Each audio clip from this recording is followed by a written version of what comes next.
What up? It's your man Al. It's Tori. And this is The Wave, boy.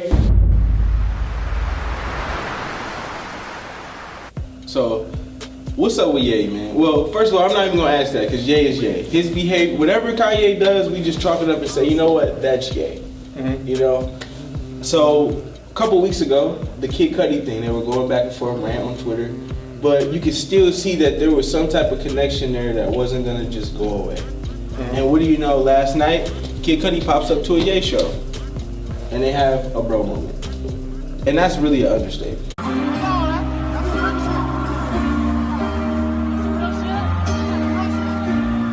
not gonna lie, bro, that was kind of sus. A little sus? It was a little sus. Yeah. Like, you know what I'm saying, I understand that's your brother, man, and y'all have y'all issues, and, you know, you finally see each other, y'all, you know, but all the extra hugging and crying and stuff. Niggas low-key start singing to each other.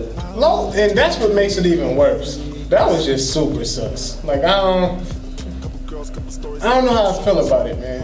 I mean, you know what, on one end, I'm thinking like, you know what, this is great. These are two black men settling their differences. And then on the other end, like you said, I'm thinking like, damn, this is a little bit much. This is like almost a soap opera. Was this planned? You know what I'm saying? It wasn't authentic anymore. You know what I'm saying? It was like, you don't think so? Like, I feel like it was... Think they overdid it? Yeah, it was authentic, but I feel like it was to the point where it was over the top. I think so too. Yeah, I think it was over the top. And another note, also, man, Kanye had his long rip of things that he was like, you know, I guess he was just releasing a lot of emotion at this show, because at one point in time in the show, he actually kind of like touched on his current relationship and his riffs going on with Jay-Z. And one of the things that he was just saying was like, yo, Jay-Z, call me back. I've been sent here to give y'all the truth. Jay-Z, call me, bro. You still ain't called me. So from what I'm hearing is, from my knowledge, what I read up on, I don't know the authenticity behind this, but Kanye West's album was supposed to be exclusively on Tidal. Right. It was not supposed to go nowhere else. It was supposed to be on Tidal. Which makes sense. He let it go to Apple and Spotify. And although, you know, I think his album was at #1 for a while on Apple Music, but Jay-Z, I'm guessing he probably felt like, yo, like you gave me your word, you know, men amongst men and brothers amongst brothers, and you didn't, you know, fulfill your end of the deal. Yeah. So, you know, he just felt, and then on top of that, I heard Ye is not with Roc Nation no more. He signed with I think it's Justin Bieber's manager. So that's all automatically created risk. I feel like if that was me in that situation, I'm Hov. I feel like call you for what? Call you for what? We still gonna have that. We still gonna have and a bond. On but top of that, bro, you forgot one thing. When Kim K got robbed, it was speculation that Jay-Z kind of just was like, whatever. You know what I'm saying? Like, she got robbed. I guess Ye didn't get the response from Jay-Z that he was expecting your boy to give after your wife just got robbed. Yeah. You know what? That situation just seem like that's why, you know, they say you're not supposed to mix business and relationships, but it's hard when you build a relationship with somebody through business. Right, yeah. And it's hard to create that barrier. Can separate after you already did it, it's hard to separate. Definitely. Yeah. I think Kanye, he's a very smart dude.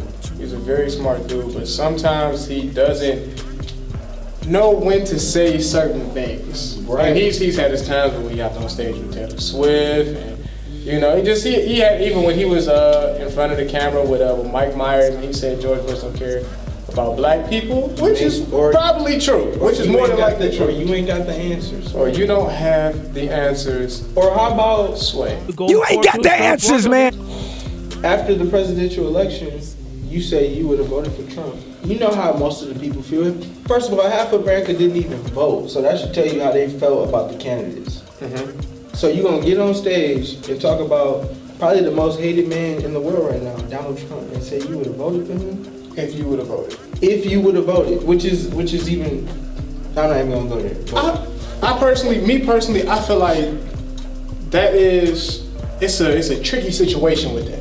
It's a really tricky situation with that, because I've seen people on social media after the presidential election, oh, I didn't vote because it was already organized, whatever the case may be. But I feel like you have the option to vote. Yeah. You have the option to vote. If you want to vote, you can. If you don't want to, you don't have that's to. an option as well. And it's your choice. And people want to say, okay, we're going to exercise our rights, but it's like you have the right to not do it as well. Yeah. But also, in the same token, I feel like with Kanye being on the platform that he's at, where Kanye has known to be, he's been known to be a great innovator to our culture. I feel like that was his chance to take his platform and say, yo, like, y'all get out here. This is, you know what I'm saying? Even if whoever you decide to vote for, still, you know what I'm saying, step out and do what you, Right. you know, help us make a change. Yeah, be productive. Yeah. But I feel like that's really a statement that you just shouldn't have made. It's just one of them things like, yo, you could have kept that to you. I wouldn't have voted for Trump if I would have voted. He didn't have to say that either. He could have just not said anything about Period. the president. Period. But like I said, Ye's gonna be Ye. The way.